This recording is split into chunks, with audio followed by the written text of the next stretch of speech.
Today, I'm cooking it up with Chaz and Tiffany.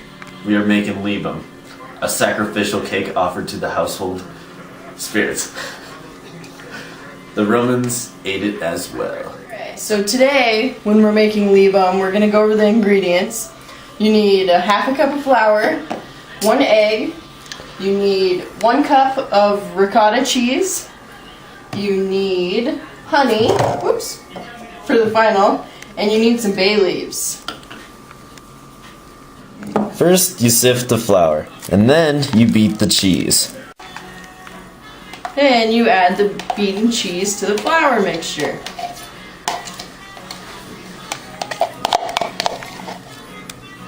Then you have to beat the egg. You add your beaten egg to the flour and cheese mixture. Now you form a soft dough.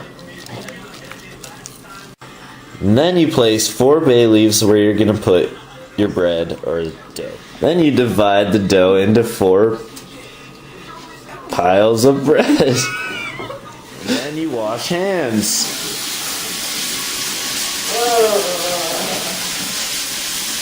My fingernails. Ew. That's how they should look. It's not gonna fit. We think. Traditionally, the Romans covered their food while it was cooking with a domed earthenware called a testo.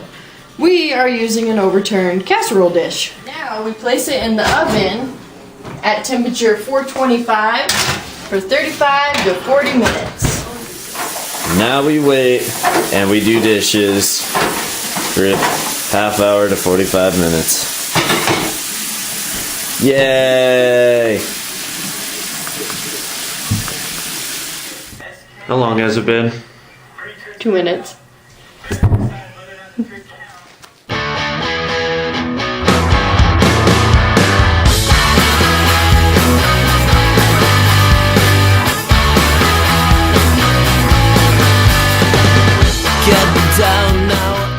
Then you pour warm honey into a plate.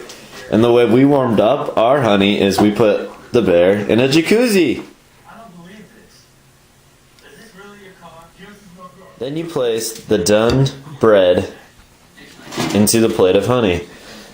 And wait till most of the honey is absorbed by the bread. And then you enjoy and eat. How is it, Tiffany? Okay. What do you think of it, Chaz? Yeah, that's right. And that was Cooking It Up with Tiffany and Chaz.